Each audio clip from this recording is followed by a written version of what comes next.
শান্তিপুর নামে গ্রামে এক পরিবার বসবাস করত। তাদের পরিবারে মা এবং দুই ছেলে ও ছেলের বউ নিয়ে থাকতো। একদিন দুই ছেলে অনেক মাছ কিনে এনেছে বাজার থেকে। তার শাশুড়ি দুই বউকে মাছ কাটতে বলে। কই গো, আমার দুই বৌমা কোথায় গেলে? তোমাদের তো দেখাই পাওয়া যাচ্ছে না। বলি, সংসারের কাজগুলো করবে কে? হ্যাঁ, কটা দাসী এনেছো বাপের ঘর থেকে?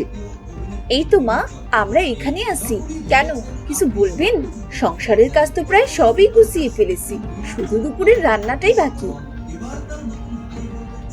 কি হয়েছে মা? বলছি, ছেলেগুলো তো বাজার থেকে মাছ কিনে এনেছে। তোমরা দুজনে মাছগুলো সুন্দরভাবে কেটে ধুয়ে রান্না করে ফেলো। এত মাছ আমরা দুজন পারবো কি করে? শুধু মাছ কাটলেই হবে না, আজ নতুন কিছু শীতল পাটিও তৈরি করবে তোমরা। ছোট বউ, তুমি পাতা নিয়ে আসবে, আর বড় বউয়ের সাথে মিলে পাটি তৈরি করবে। আমার কথার যেন কোনো নড়চড় না হয়। আমরা দুজনে কি এত সব সামলাতে পারি মা? আপনিও তো আমাদের সাথে একটু হাত লাগাতে পারেন। বাড়ির বউ বলে কি আমরা মানুষ নই? যত বড় মুখ নয় তত বড় কথা। যা বলেছি তা তাড়াতাড়ি করগে। আর বড় বউ, ছোট বউ আসতে না আসতেই তার কানে বিষ ঢালতে শুরু করে দিয়েছো। সি সি সি সি সি সি, বাড়ির বউয়ের কি সোপা! বাবু, বাবু আমায় কি বিষ দেবে মা? আপনার গুদামে যা মজুদ আছে, তারপর অন্য কেউ মরতে চাইলেও বিষ পাবে না। কিছু বললে? ও কিছু নয় মা। চল ছোট, মাছগুলো কেটে বেছে ফেলি।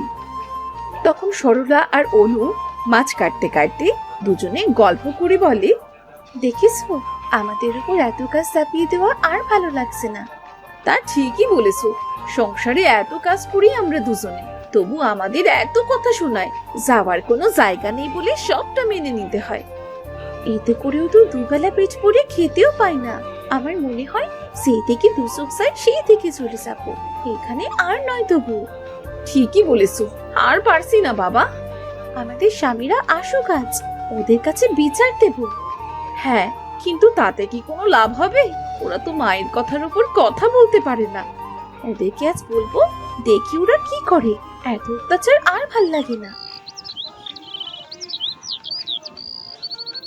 তাদের দুবুয়ের স্বামী বাড়িতে আসলে, ওগো শুনছো, হারতে পারি না। এত কাজ করেও আমার আর কথা শুনতে মন চায় না। আমি এই বাড়িতে আর থাকবো না। তুমি অন্য কোথাও নিয়ে চলো আমায়। দেখো, কাজ করতে আমার আপত্তি নেই, কিন্তু এত কটু কথা, হাত পেটা খাবার খেয়েছে আর পারছি না। কি বলো গিন্নি, কি সমস্যা? কোথায় এত কাজ?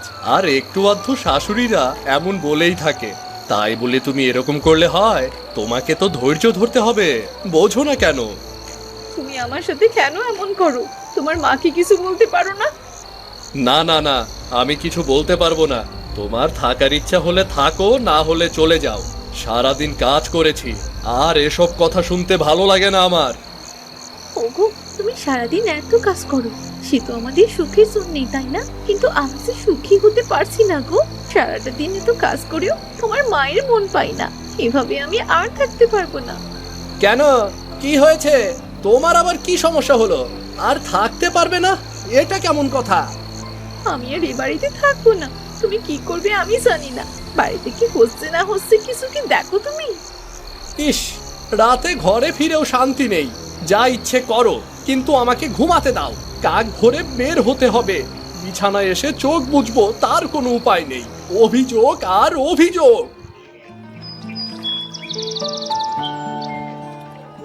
তারপরের দিন তাদের শাশুড়ি দুই বৌমাকে ডাকে। কই গো বৌমারা, তোমরা সবাই কোথায় গেলে? সকাল হলেও যে তোমাদের কোনো খবর নেই। ঘরের কাজ কাম কে করবে শুনি? আমি করব? মা, আমি আর পারবো না। আমার দ্বারা আর সম্ভব না মা। এত কাজ করে আজকাল আমার শরীরটাই চলছে না। আপনি তো মা, আমাদের ভালো মন্দ দেখার দায়িত্ব তো আপনারই মা। দুই বউ জোট বেঁধেছো তাই না? তোমরা রান্না করবে না তো কে করবে? হ্যাঁ, আমি রেঁধে বেড়ে তোমাদের খাওয়াবো? ওটা হবে না বাসা। দরজা খোলাই আছে, এবার মানে মানে বেরিয়ে পড়ো। এমন কুড়ে বউ আমার চাই নেই। এসব কি বলছেন মা? আমি ঠিকই বলছি, যাও, বেরিয়ে যাও। বেশ, তাই যাচ্ছি, তবে এখানে আর নয়। অতঃপর তারা দুই বউ রাগ করে বাড়ি ছেড়ে চলে যায়।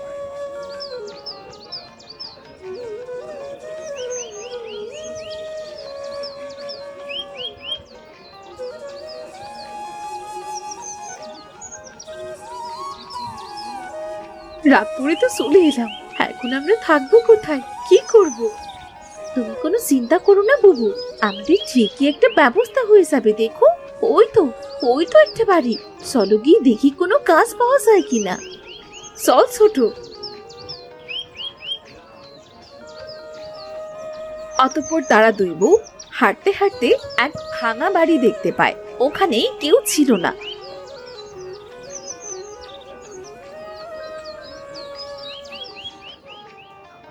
এখানে তো কেউ থাকে বলে মনে হচ্ছে না। ইস, এত সুন্দর একটা বাড়ির কি বেহাল দশা হয়ে আছে। বুবু, আজ থেকে আমরা এখানেই থাকবো। আজ আর শরীর দিচ্ছে না, কাল না হয় কাজের খুঁজে বেরোবো। কিন্তু খালি পেটে কি আর থাকা যায়? পানি খেয়ে না হয় আজকের দিনটা কাটিয়ে দেবো বুবু।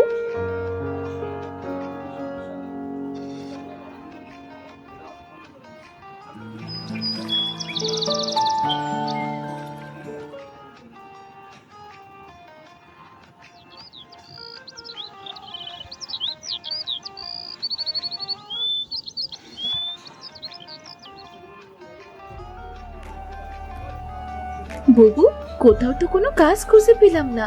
ফলমূল খেয়ে দুদিন চললো, কিন্তু এইবার যে ভাতের জন্য প্রাণটা ছটফট করছে। চল না, আমরা না হয় মাথা নিচু করে ঘরেই ফিরে যাই। না না, একবার যখন এসেছি তো ওই নরকে আর কিছুতেই যাব না। আমি বরং আমার হাতের চুড়ি দুটো বিক্রি করে কিছু খাবার নিয়ে আসার ব্যবস্থা করছি বুবু। কিন্তু আর কোনো কিন্তু নয় বুবু। অতঃপর অনু রাস্তা দিয়ে হাঁটতে হাঁটতে একজন মহিলাকে জিজ্ঞেস করে, হ্যাঁ গো খালা, তোমার বাড়িতে কি কোনো কাজ হবে? বেশি টাকা নেব না, অল্প টাকা নেব। না না না না না, আমাদের বাড়িতে কোনো কাজ হবে না, যাও তো অন্যদিকে যাও। ঠিক আছে খালা।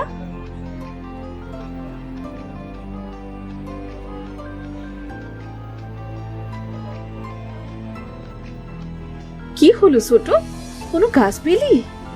না গো বুবু, অনেক বাড়িতে ঘুরলাম কিন্তু কোনো কাজ খুঁজে পেলাম না। এখন কি করব কিছু বুঝতে পারছি না। এবার রান্নাটা চাপাও বুবু, ভাত আর আলু সিদ্ধ। তা বেশ তো, চল আমরা পানি এনে রান্নার জোগাড় করি। অতঃপর তারা দুজনে নদীর ধারে যায়। ওদিকে কোথায় যাচ্ছিস ছোট? দেখো না বুবু, ওখানে কি যেন একটা দেখা যাচ্ছে। দেখো তো ওগুলো কি? আরে, এগুলো তো আলুর বীজ, মনে হচ্ছে কেউ ফেলে গেছে। তাহলে এগুলো আমরা আমাদের বাড়ির উঠোনে লাগাতে পারি। চলো বুবু। হ্যাঁ, তাহলে তাই করি চল। আর উঠোনে তো অনেক জায়গাও আছে, তাও তো আমরা কিছুর একটা অভাব দূর করতে পারবো।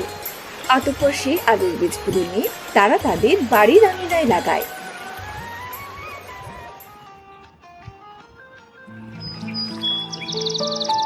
কদিন পরে, আরে বাবা, আমাদের তো আলুগুলোর ফলন ভালোই হয়েছে। আগে তাই তো দেখছি বুবু। চলো, এই আলুগুলো আমরা বাজারে নিয়ে বিক্রি করি, আমরা অনেক টাকা পাবো। অতঃপর তারা দুজন মিলে আলুগুলো বাজারে বিক্রি করতে নিয়ে যায়। আর তারা অনেক টাকা পায়।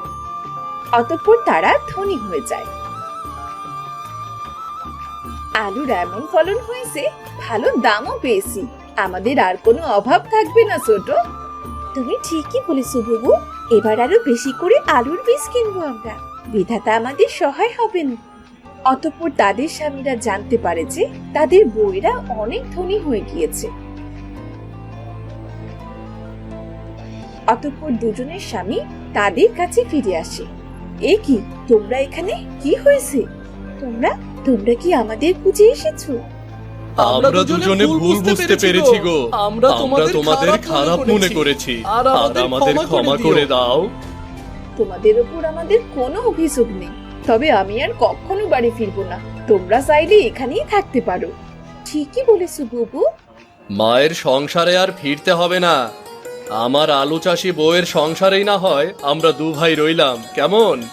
আসলে আমাদের উচিত ছিল তোমাদের পাশে থাকা, কিন্তু মা। থাক সেসব, এসো ভেতরে এসো। আগে আমাদের আলু দুটো দিয়ে দুটো ভাত খাও, তারপর সব কথা হবে। অতঃপর তাদের স্বামীরা তাদের ভুল বুঝতে পেরে তাদের কাছে ফিরে আসে আর সুখে শান্তিতে বসবাস করতে থাকে।